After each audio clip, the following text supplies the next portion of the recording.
Hey everyone, so lately I've been getting into climbing, and the worst thing about climbing by far is the shoes. Climbing shoes really hurt. The toes are squished together, it takes forever to break in, and when I'm climbing outdoors or even climbing indoors sometimes, the rubber wears down. And some of these shoes are pretty expensive, like these, my favorite shoes, are 200 bucks. And you can see like the damage from climbing on these. When I first got these, they were nice and sharp and the rubber wasn't rounded off at all. These take months to break in perfectly, and after that you only get a set amount of usage before you have to resole them for 80 bucks or you have to buy a new pair.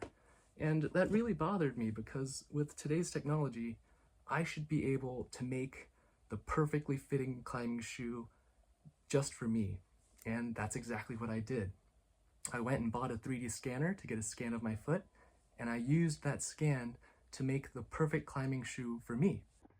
To get the scan of my foot, I bought one of these scanners off of Amazon, and I noticed there's a lot of bad reviews for pretty much every single 3D scanner that you can buy. And that's because when people are scanning, they're scanning with their shaky human hands and they're moving in arcs that might feel smooth, but in reality, because we're humans, the scan arc isn't consistent. And I made this thing with some gears in Fusion 360 and the simple motor. This will move the camera in a set arc, nice and consistent speed.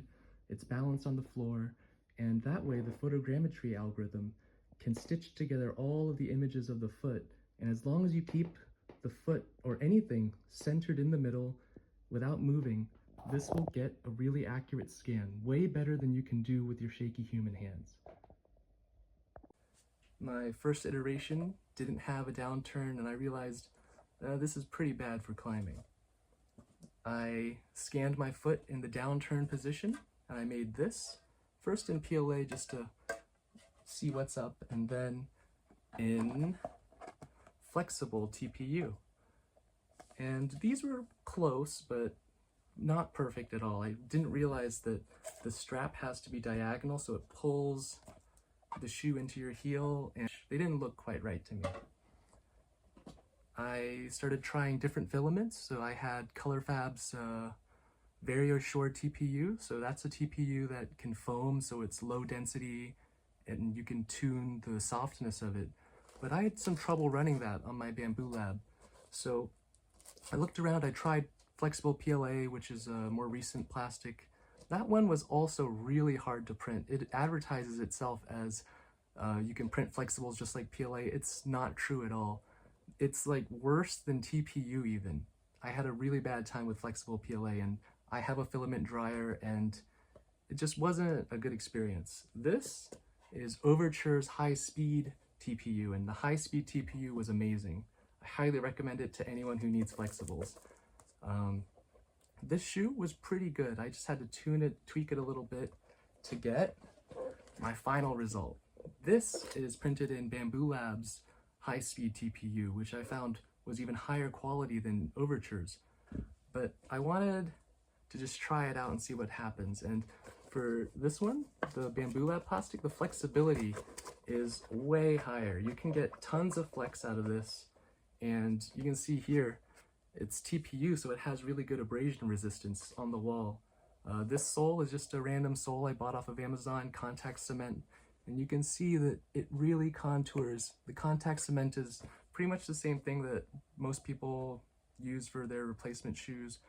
I've seen some videos of people who resole shoes use the same stuff, so that stuff was pretty good. And this is just, I might, for the next one, add rubber on the heel, so that's coming. And it worked. This shoe fits all the contours of my feet. I can use it on the wall, and it's not super cheap, but for 40 bucks, perfect fit, basically disposable shoe. I could even get it down to 20 bucks, plus the cost of the sole. And I'll show you some video footage of me climbing with this later. Alright, so I'm here with my coworker Teddy. Hi. We're I gonna try exist. these out. I'm the person that exists on the planet. Yeah.